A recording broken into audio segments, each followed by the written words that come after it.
बिस्मिल्लाहिर्रहमानिर्रहीम। नाजरीन, GB9 news के प्रोग्राम आगाही।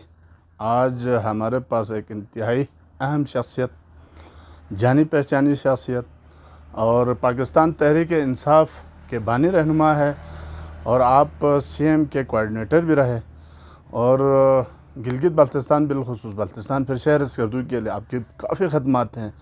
आप साबिक़ बल्दिया के चेयरमैन भी हैं। आज हमारे स्टूडियो में, तो हम इनको वेलकम कहते हैं। हाँ, इनसे हम जानना चाहेंगे कि जो मौजूदा एक सियासी अजीब से सूरत हाल पैदा हो गई है, बिलखुसूस फिर उसके ज़ेर असर गिलगित बल्तिस्तान, यहाँ तरक्याती कामों का जो एक हम सोच रहे थे जाल बिछेंगे, वो अचानक मुंजमद हो गया और उस हवाले से ये सारे भी खामोश हैं।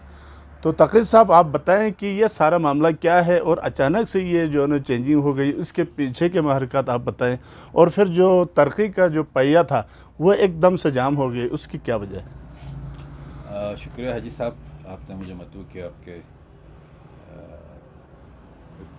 चैनल के लिए। तो जहाँ तक आपका सवाल है कि बिल्कुल आपने सही फरमाया कि तरक्की की जो रफ्तार जाने चाहे थे वो जा रही थी, वो बिल्कुल रुक गई। और ये देखें, पाकिस्तान की मजमूई जो सियासी हालात है या सियासी जो तब्दीलियाँ रोनुमा हुई, उसका असर है। अब हम समझते हैं कि, और ये हकीकत भी है कि गिलगित बल्तिस्तान की सियासत, यहाँ की इंतज़ामिया, यहाँ के माली और यहाँ की हुकूमती उमूर, ये सारे डिपेंडेंट है वफाक के ऊपर, क्योंकि हम डिपेंडेंट वफाक के ऊपर। तो ये भी महरक़ात है, वहाँ पे वफाक में हुकूमत चेंज हुआ, रजीम चेंज हो गई।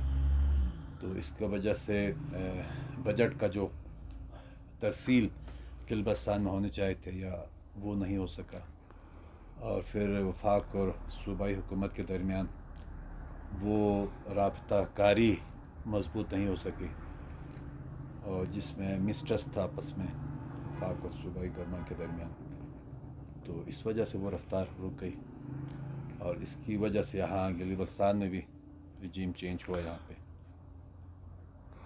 अच्छा अखुंज़ादा साहब, ये शुंट और अस्तूर और स्कर्दू रोड जो एक अहम मेगा मनसूबा था, सुना है वो फिर मनसूख किया गया, तो क्या है जी? ये बार बार हमारे जो बिलखुसूस अहल स्कर्दू या बल्तिस्तान के लिए कोई भी हैवी प्रोजेक्ट आता है तो वो मनसूख किया जाता है, उसको मुलतवी किया जाता है, मुलतवी के नाम पर फिर सर्वे करता है, फिर सर्वे के नाम पर करोड़ों खर्च नहीं, फिर मुलतवी करता है, क्या है ऐसा? बिल्कुल आपने सही फरमाया कि जो भी मेगा प्रोजेक्ट बल्तिस्तान, खुसूसन बल्तिस्तान के लिए जब भी हम सुनते हैं या मंजूरी मिलती है और इसका अमल दरामद इसमें फिर रुक जाती है। इसमें जहाँ अदम तवज्जुह जो इदारे हैं, वफाक के जो इदारे हैं जो ऐसे मनसूबाजात की मंजूरी देती है या उसका अमल दरामद कराते हैं, उनकी अदम तवज्जुह है। दूसरी बात, कुछ मामलात हमारे जानिब पे हैं कि हमारे यहाँ ऐसे अहल लोग, बासलाह लोग कि या हमारे यहाँ इसकी कमी है, या अगर है तो उनमें कमिटमेंट और उनमें जो उनकी तरजीहात में शामिल नहीं है। ठीक है, वहाँ पे जब एक मामला रुक जाता है तो हमारी ज़िम्मेदारी बनती है, मुंतखब नुमाइंदों की, हम सब की ज़िम्मेदारी बनती है, हम उसको परस्यू कर लें और वहाँ तक, उन इदारों तक जाएँ, वहाँ पे उनको समझाएँ और हमारे जो मसाइल, उनके जो भी रिजर्वेशन है वो ख़त्म करने की हमारी तरफ से कोशिश होनी चाहिए। बदकिस्मती से वो हो नहीं सके, हमारी तरफ से नहीं हुआ, तो इस वजह से वो जितने भी प्रोजेक्ट्स वो सारे इल्तिवा का शिकार है। आप देखिए, पुराने वाड़ी देखें, शगर थान देखें, बशो आप देखें, छोक नाला में था वो आप देखें, अभी ये बुंज वाला या रोंदू वाला, बिल्कुल अभी बुंज का और साथ साथ अभी जो शगर थान रोड है, अस्तोर शगर थान, और ये इसके टेंडर भी वहाँ कोई कसूरवार नहीं है इसमें कि मतलब वो मुलतवी तो हो गए। ये कौन करता है? अब कौन करते हैं उसमें, ये देखा ना, इदारे हैं जो जिम्मेदार, क्योंकि आप हुकूमत का हिस्सा हैं ना, आपको तो पता होना चाहिए। मैं यही बता रहा हूँ, जो इदारे हैं, जो मंजूरी, जो इदारे एग्जीक्यूशन इदारे हैं, एग्जीक्यूशन जो इदारे हैं, जो मंजूरी देने वाले इदारे हैं, ये इसी में शामिल हैं। तो जो कॉम्पिटेंट अथॉरिटी वो उनकी मर्ज़ी से होती है, उनकी अखुनज़ादा साहब, एक शतुंग नाला का हम जब पैदा हुए उसके बाद ये डैम का हमारे मुतालबा से पिछले 71 सालों से, खैर वो परवेज़ मुशर्रफ की मरहूम मिन्नत उन्होंने इसको कर दिया, लेकिन वो शतुंग नाले को भी डाइवर्ट कर रहे थे। हमारी किस्मत का है या हमारी बदबख्ती का है, वो उनकी हुकूमत ख़त्म हो गई तो उसके बाद से इस पर सर्वे के नाम पे करोड़ों अरबों उड़ाया गया। आज एक मर्द हुर जिसको फादर ऑफ बल्तिस्तान का लक़ब मिला है, आगा बाकर अल हुसैनी, वो एक अलम लेके खड़े हो गए और अल्हम्दुलिल्लाह देखो कौम में भी जज्बा देख रहे हैं, इमदाद दे रहे हैं, लोग को उसके शाना बशाना खड़े हैं। कल इफ्तिताह भी हो गई। तो हुकूमत आगा बाकर से कमज़ोर है, जितने हुकूमतें गुजरी या था या आपके अदवार में भी नहीं हुआ। तो आज 1.5 अरब का अगर एस्टिमेट लगा है, 1.5 अरब आप एक लिंक रोड पे खर्चा करते हैं, तो क्या शैतून नाले के पानी नहीं ला सकते थे? शैतून नाले पे इस पे मीटिंग भी हो गई यहाँ पे, और क्योंकि एक बात ये कि तजवीज़ आई थी कि शैतून पे अगर आप शुरू करवाते हैं तो भी उसमें 8 से 10 साल लगेंगे, और उसका जो कास्ट है वो भी ज़्यादा बढ़ गए, पहले कास्ट कम, भी ज़्यादा बढ़ गए। अब मुतबादिल पानी के मुतबादिल ज़राए की तरफ तवज्जो थी, उसके ऊपर बातचीत भी हो रही थी। इवन साबिक जो हमारे हुकूमत थे, मैंने चीफ मिनिस्टर खालिद खुर्शीद साहब ने मुझे ही कहा था कि मुतबादिल ज़राए की तरफ हमें जाएँ। शैतून तो ठीक है चलता रहेगा, फौरी तौर पर फौरी हल के लिए कर दो कि जो पानी उसके ये सारे बातें, ये जो अभी जो फ़्यालों है या बुर्गे पानी है, उनको यहाँ डाइवर्ट करने की ये बातें चल रही थी। तो अच्छी बात है, अभी अंजुमन इमामिया ने ये इनिशिएटिव लिया है, अब हाफिज़ साहब हैं अंजुमन इमामिया बल्तिस्तान ने इस इनिशिएटिव लिया है, और लोग जो दर्जों इस पे सपोर्ट भी कर रहे हैं। और मैं तो ये कहूँगा नज़्म इज्तिमाई के लिए, माशरे में जब इज्तिमाई काम शुरू होता है तो हर किसी को हुस्न ज़न रखना चाहिए, और उसके लिए आप अपनी राय दे दें। एक राय इज्तिमाई तौर पर एक राय कायम हो जाता है किसी मसले के लिए, उसके हल के लिए, तो ये मेरे ख़्याल में अखलाकी भी ज़िम्मेदारी बनती है, माशरती भी ज़िम्मेदारी बनती है कि हम उसका सपोर्ट कर लें।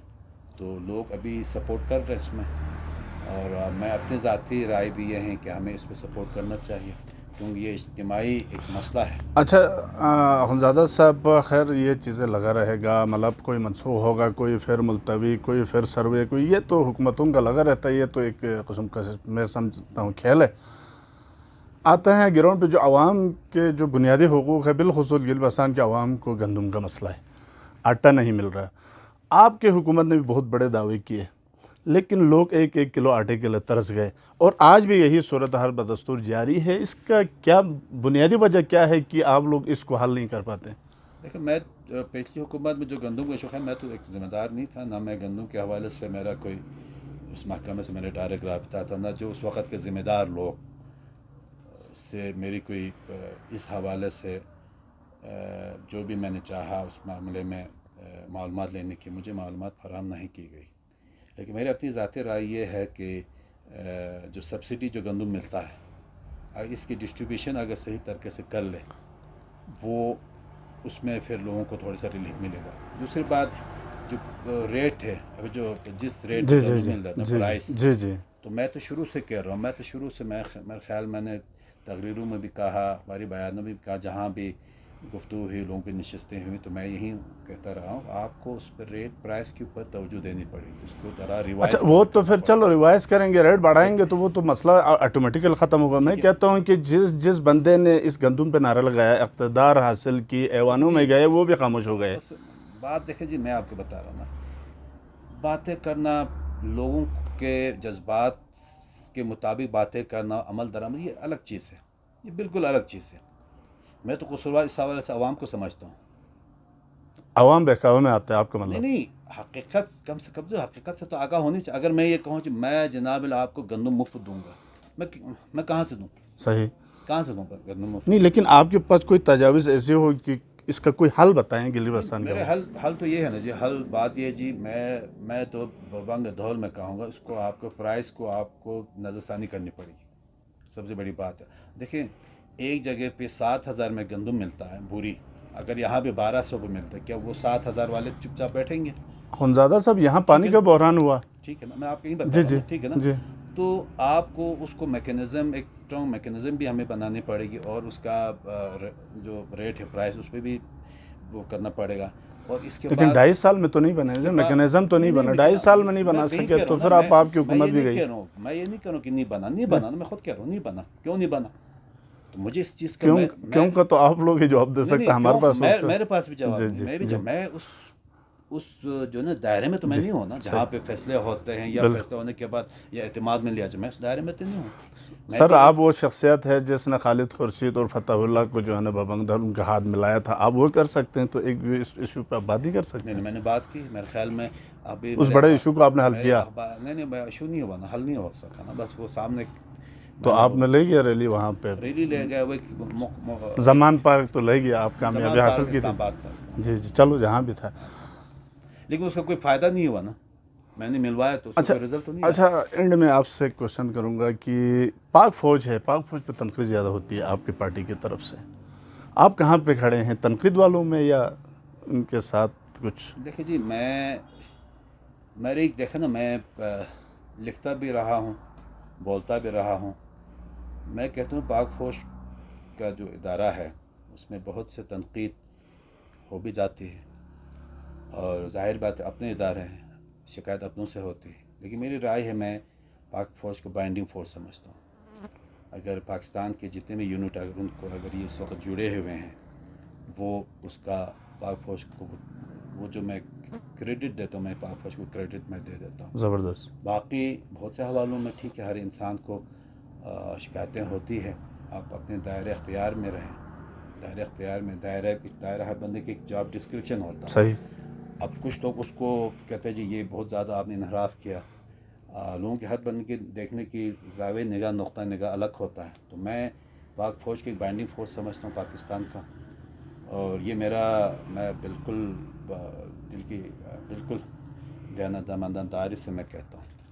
तो पाक फ़ौज पे तनकीद, अगर जो तनकीद करता है तो वो एक दायरे में बैठ के तनकीद होनी चाहिए। इदारा है, तनकीद होनी चाहिए, क्योंकि इदारा हमारा अपना है ना, पाक फ़ौज पाकिस्तान से, पाकिस्तान पाक फ़ौज। अच्छा, पूरे पाकिस्तान की हम बात नहीं करेंगे, गिलगित बल्तिस्तान की बात करेंगे। गिलगित बल्तिस्तान के जो मतवसत तबके के लोग हैं, गरीब मतवसत तबके के, वो कहते हैं जी फ़ौज की हुकूमत आनी चाहिए, फ़ौज ये हमें जो है ना हर सहूलियत सा रास्ता करते हैं। जमहूरी हुकूमतों ने सिर्फ जो है ना दावे किए, नारे लगवाए और हमें कुछ दिया नहीं।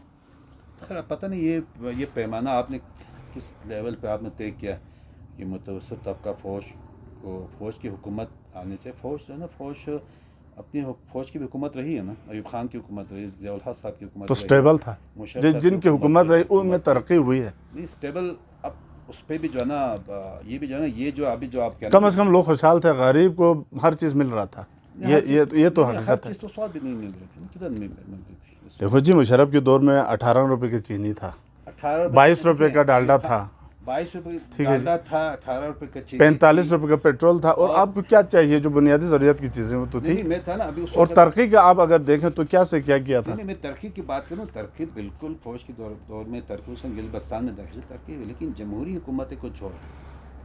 पाकिस्तान में एक आइन है, आइन के मुताबिक चलनी चाहिए। मैं ये कहता हूँ कि अगर आप इस चीज़ को जहन में रख के अगर जाएँ तो पाकिस्तान तरक्की कर सकता है, तरक्की कर सकता है। मैं 100% फ़ौज की हुकूमत होनी चाहिए, मैं इस पर फेवर नहीं हूँ 100% क्या जी फ़ौज की हुकूमत आनी चाहिए। तो फ़ौज खुद नहीं चाहती जो ना, फ़ौज का आप देखें, फ़ौज के सिपह सालार अभी जो मौजूदा जनरल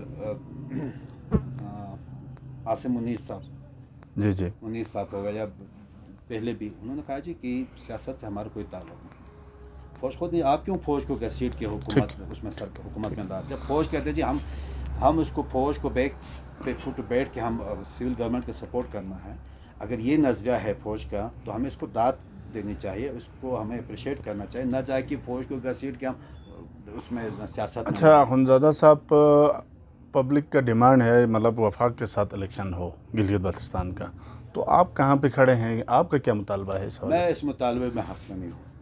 अच्छा, वजह यह है कि देखें, नेशनल पॉलिटिक्स में गिलगित बल्तिस्तान का शराकत दारी बहुत ही कम है।